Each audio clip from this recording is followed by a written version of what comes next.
Dystopian Risk, Volume 11. We've made it! So, we're going to start off in the east. Remember, this is going to be a very important trade avenue. Why? It's not only because, the sea ice is going to be melting, which is just fine because climate change is not some disastrous thing, but a lot of trade goods are going to be going through there, and Russia is trying to develop all of their interwaterways in order to use this because, they've always wanted a warm water port throughout their entire history. But back over here, and remember, ADAC, which is a military base that we own, is also getting a massive amount of funds to expand. Why? Because they're going to be taking in, as well as the airport in Anchorage is going to be taking a lot of cargo planes, because it's a lot cheaper to just fill up with a bunch of planes with a bunch of cargo, go over there, fill up on gas, because you had less gas and more cargo, and then just go down to the lower 48 from there. But anyway, we're developing that area. Japan, they're weaning off our debt as well as the rest of the world. Why? Because the whole conversation about debt based on fraud's coming. And they're a holder of our debt, but they are a strategic partner in the first island chain. Meanwhile, we're busy trying to clear out the second island chain in order to host any sort of our airplanes or whatever else in case China pops off against Taiwan because of the damn chips. But, anyway, Japan bought down their tariff as well and struck that trade deal, and I'll come back to that. So, Australia, Cambodia, Vietnam, Malaysia just struck a deal today for all the rare earths and production and everything else. So that kind of cucked China in the trade negotiations that are going on here right now.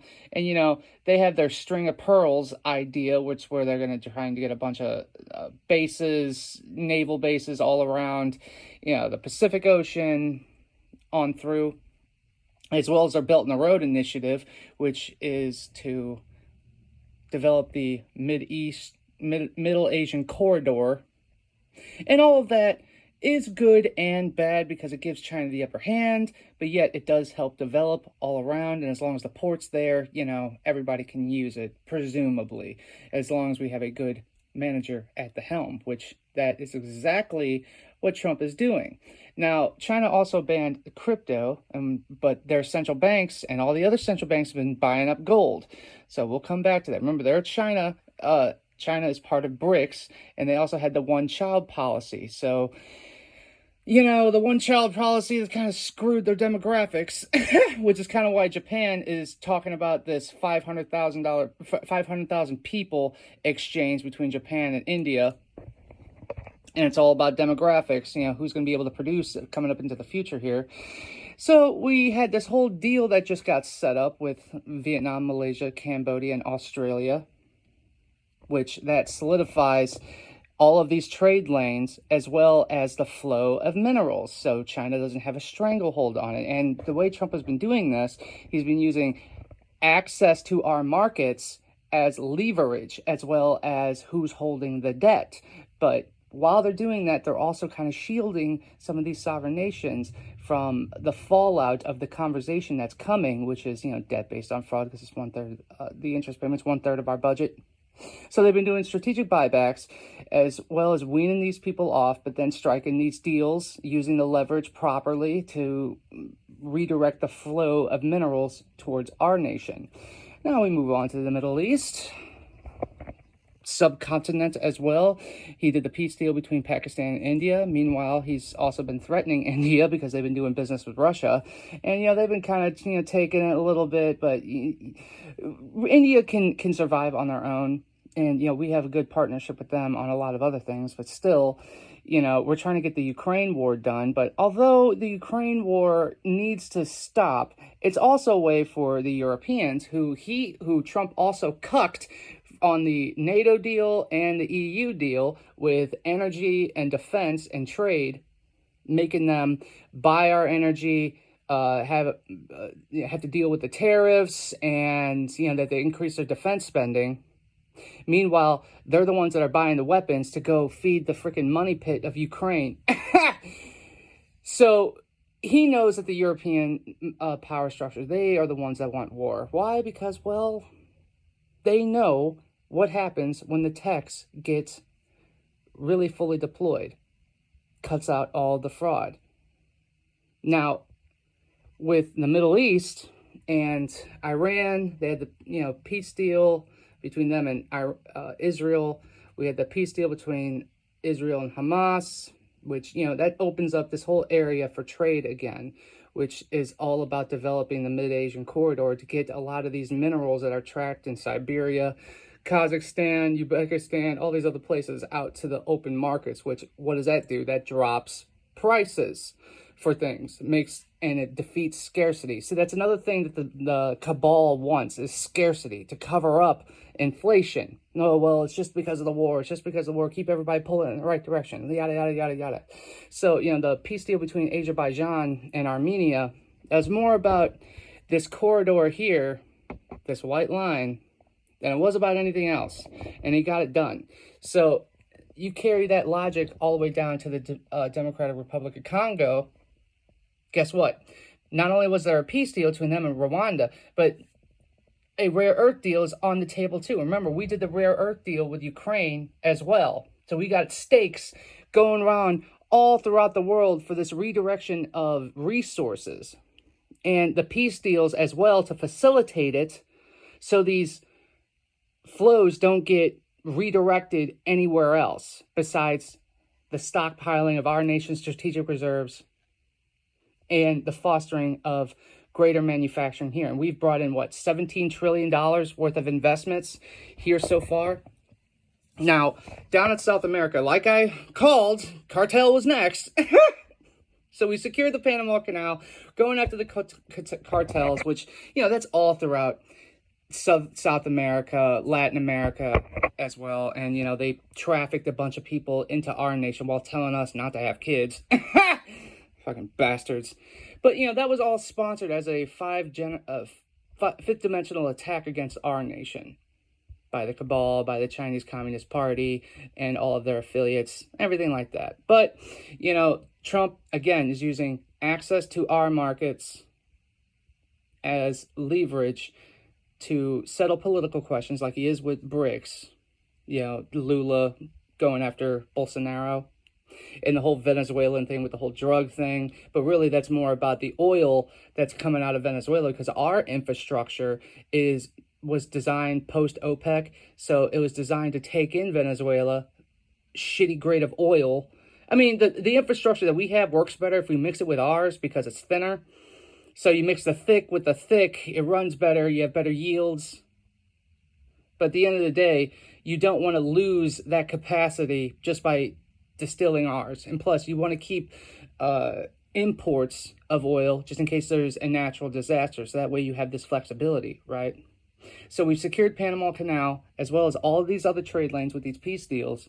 And, Javier Milei, yeah, he's striking this deal with, Argentinian beef.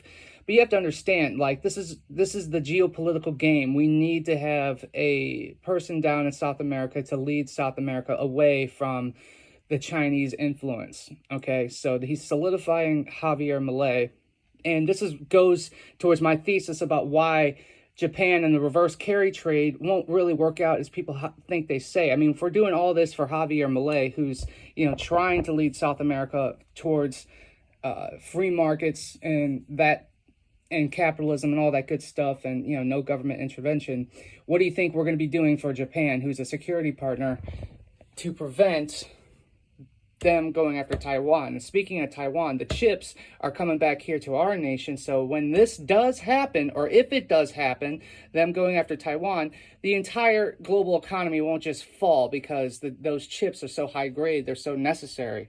And we're bringing that manufacturing back to our nation, which we have Fed versus stablecoin issuers. We have all the minerals getting redirected back here, and $17 trillion worth of investment, which means it's going to be going into factories. Trump Monroe doctrine towards all of here to bring manufacturing either here or near here. And when I did my project, we saw with the tariffs that he's using that bears this whole scenario out, that he's punishing less of our neighbors than he is people far away. And that is to incentivize these companies to come back here to produce or near to here. So remember too, Greenland is still kind of up in the air. Now, they got caught about 2-3 months ago using psychological operations to try and garner support inside of Greenland to get away from Denmark to support the United States taking over it. So we haven't really heard much after that. Remember, it's more about the rare earths and the missile defense, because coming over the Arctic is the problem. Remember, this whole trade lane is going to be very important in the next 20-30 years of all these goods traveling down to the lower 48 and out to broader markets. Now, as far as our nation goes, we have AI, robotics, 3D printing, and blockchain technology, which is going to be the waves of the future.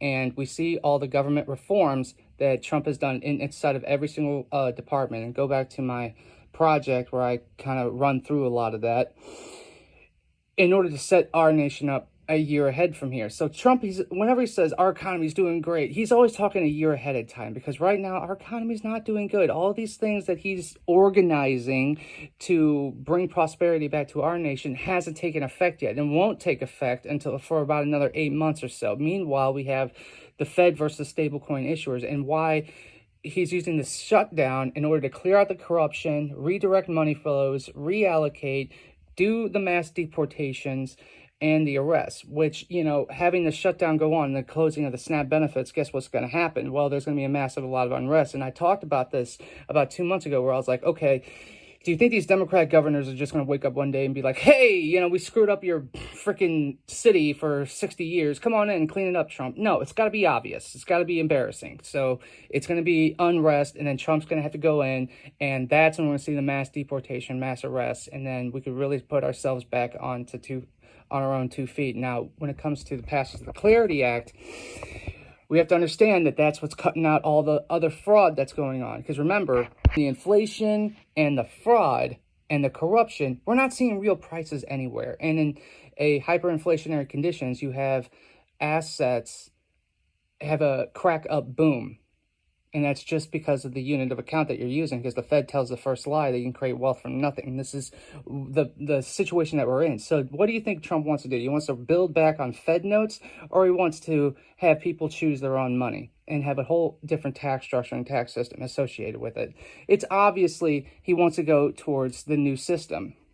Now, in order to do that, you have to undermine Fed governance and get control of it. And we've seen him go after Lisa Cook, as well as Jerome Powell, and all these other levers of power.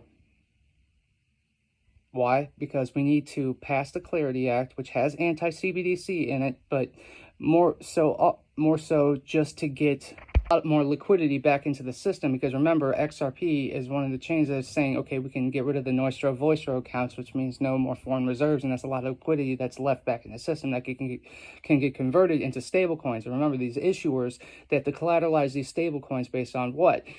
Highly liquid assets or treasuries. And the Treasury has been issuing out short-term treasuries.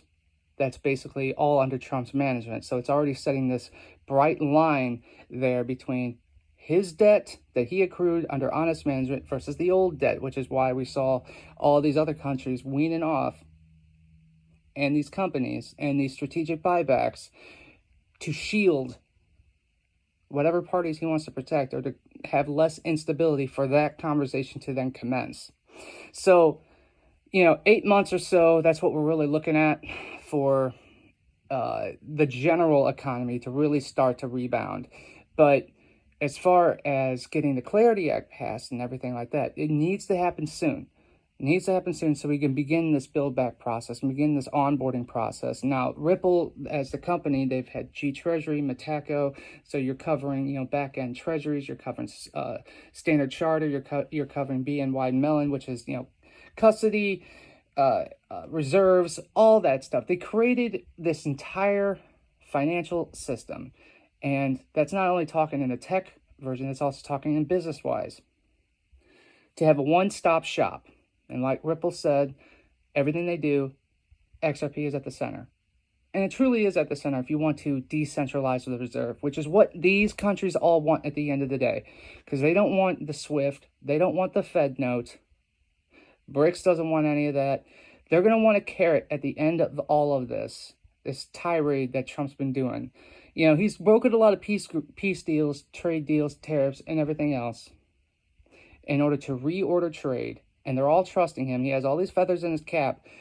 They're going to want something too at the end of all of this. And like I've said before, with the blockchain, it's the nuclear bomb. You can't put that genie back in the bottle. Everybody can transact now. And it's with these distributed ledgers anyway that cuts out the fraud forever from here on, which is a good thing, to bring out real prices, which then cuts out the malinvestment, which means proper thought processes are going into where investment ought to go. And Trump is clearly signaling to the rest of the world it's about minerals, it's about production, it's about actually producing value, not just layers of securitized investments, you know, which really just lock up value. They don't actually help build a civilization. How is he doing all this, you might ask? Well, it's because this entire system is very fucking corrupt. And all these people are taking payoffs. They're all guilty of something or other. And it's with the leverage, either using the debt that we're so indebted to in other countries, so to keep us paying, they have to bend to our will, access to our markets, so that's tariffs, threats of prosecution, that's against our politicians and people. And then he's using this shutdown to he already had all the reforms. He's redirecting money flows and is reallocating actual where the government's going to enforce other laws and whatnot. And inside the reforms, he's also said it's all for innovation, actual growth, and the protection of rights. So how do you actually keep all of this going? Well, throughout your trade process, like we saw, peace is important. Why? So you can reduce scarcity. And, you know, war's bad for business. It's good for some businesses, but for the most part, it's bad for actual civilization, because weapons of war aren't building a better tomorrow. You know, they're going to destroy something that someone else built. I mean, that's broken window fallacy. And the redirection of resources, so that's rare earths, that's everything else, and that's also deregulating our economy and our mining industry and our energy production, so we can have more excess to be deployed towards betterment of our nation. So that includes nuclear, but really it should be all of them. Every avenue of energy production should be chased down, because all these AI data centers, you know, even they're trying to reopen 3 Mile Island too. So, you know, I'm not a big fan of going immediately towards nuclear because of all the long-term risks. You know, if we have a natural disaster or an attack, how do you keep the nuclear reactor cool? You know, no one wants a meltdown. So, and he's using tariffs as well, which is access, and to resolve political questions. And as far as the tech that's going to be really taken over, it's going to be AIs, 3D printing, robotics, and blockchain. So blockchain is going to cut out all the fraud, allow for no leverage over trading, and things can be linked back to the real world with tokenization, because when you tokenize something, you cut out the fraud. It's all on-chain. Everybody can see it. It's transparent. And you link things back to the real world by backing that to the stable coins. And because XRPL is a decentralized method of payment, and our Fed is banned from having a central bank digital currency with the passage of the Clarity Act through the market process, because these issuers are accountable to the market and to the law. So to freeze funds, you have to be under a court order investigation of a crime. So these issuers have to be high trust, and they're going to have to compete against the central banks, or rather the central banks are going to have to compete with them. And who's going to trust the central bank when they're backing it by nothing, and these stablecoin issuers are backing it by real world tokenized assets? It's a no-brainer. They're going to go with the tokenized assets. But here's the real deal. Now in our nation, we have very high population centers, and that causes a myriad of problems. You know, anytime you have a high concentration of people, you know, all the systems are strained. And yes, the illegal immigrants, that does have a part to play in all this. But think about it, with robotics, with 3D printing, with the bringing back of all these minerals, with the reducing and deregulation, and, you know, with 3D printing, we can have all of our manufacturing centers and little small towns actually be manufacturing centers again. You can just see too how drones will be a part of shipping in the future as well. So all of these things are all headed in the right direction, but we need to get the laws passed for the blockchain element. And we all understand why they don't want that to pass, because it cuts out the fraud. Everyone has to go on chain. That's the jig's up. And